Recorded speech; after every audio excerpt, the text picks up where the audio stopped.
Alright, so it's a new day, and I finally got an idea together that I like. I made this piece here, mounted two pieces of flat bar on both sides of the frame, and then I will make a gusset plate down here, which will tie in my A-arm mounts. So let me show you that.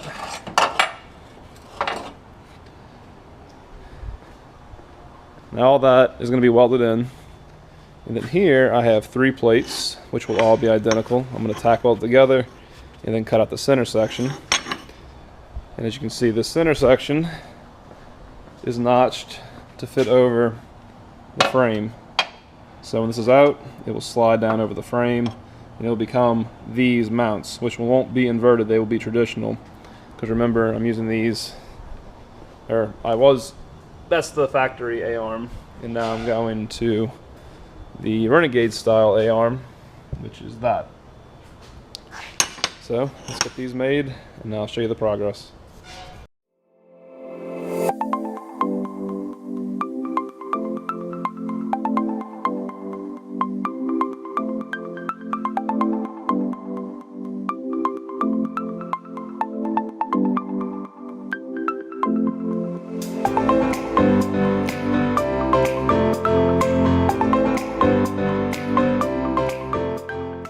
Alright, so you can see the work that goes into making these suspension brackets. Welded the plates together. That way you can build uniform brackets without having a CNC laser table. Now, I only have a tack weld on both sides, and that way I can easily grind it off by putting it in the vise. Now, Grandpa, don't dog that bed out now. What he's telling me I did. Try me put a smile on, don't dog that bed out. Bit smokes. Once it smokes, Yeah, you've lost the edge.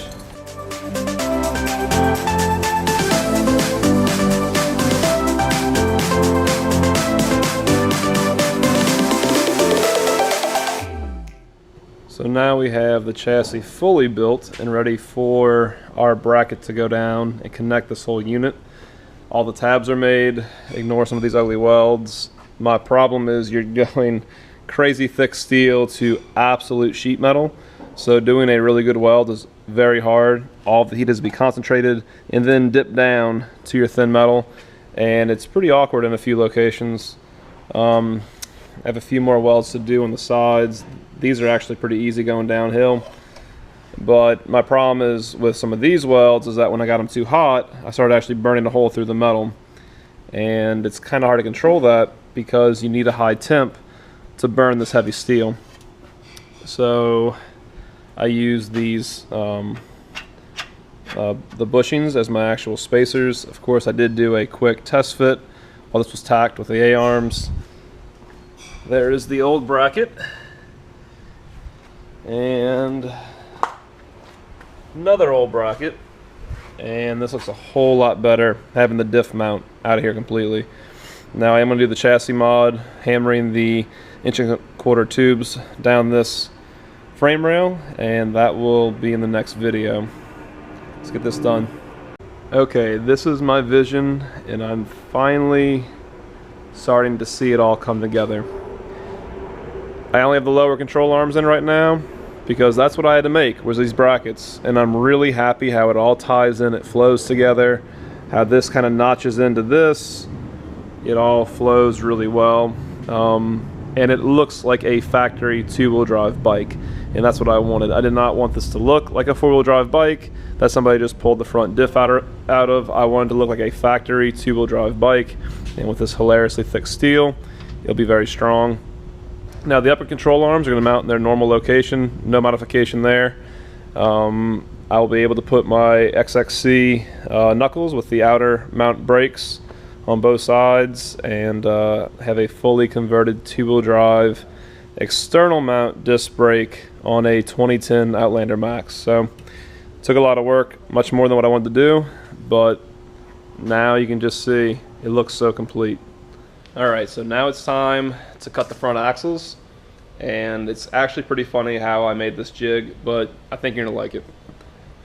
Somehow, this pipe fits so good, and the weld seam in the pipe right there actually locks onto the splines, holds it in place, and I can make my cut and start rotating it a little at a time where I don't glaze the blade over.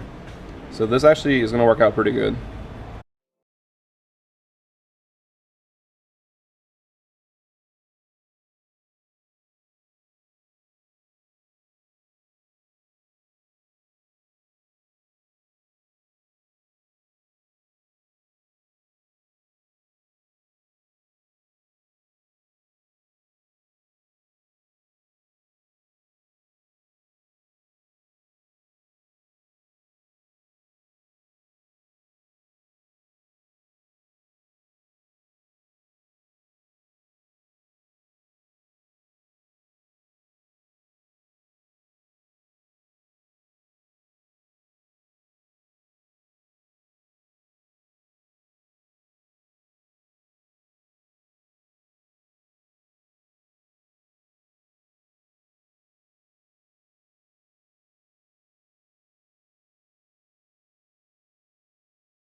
Alright, that is a lot of work, and this is why.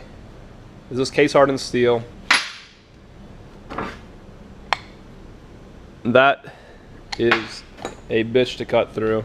Now here is the other side of the axle. This is a different front axle. They actually had two different front axles on this bike because it was a mud bike that was very, very much pieced together. So let's do a quick test fit of the new two-wheel drive axle stub with our hub. Put it on the bike.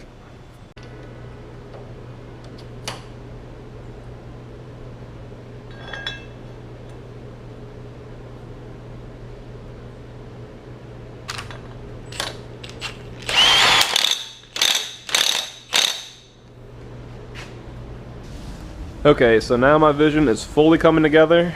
I got both of the front hubs on. Everything spins really good. Brand new bearings in these knuckles. And as you can see, it looks like a factory two-wheel drive race quad. I'm really, really happy about that. Everything looks aesthetically correct. And it's going to be great. All I'm waiting on now is the traditional non-power steering stem. Nice. And then I can put my new tie rods on. I'll have to source some front brake calipers and the factory hard lines that run up here. I'm still debating on what I'm going to do, if I'm going to use one brake handle and go to this rear master cylinder, which will have to be moved too. Or should I just do a single handbrake for the front brakes and then just leave the foot brake for the rear, which is very, very common on all of your race bikes. Because obviously I will have a clutch handle on this handlebar now. So I'm kind of run out of real estate, but it shouldn't be a problem. Just gotta get it figured out. But yeah, hope y'all are enjoying this build, and leave a comment if you have any questions. Thanks for watching.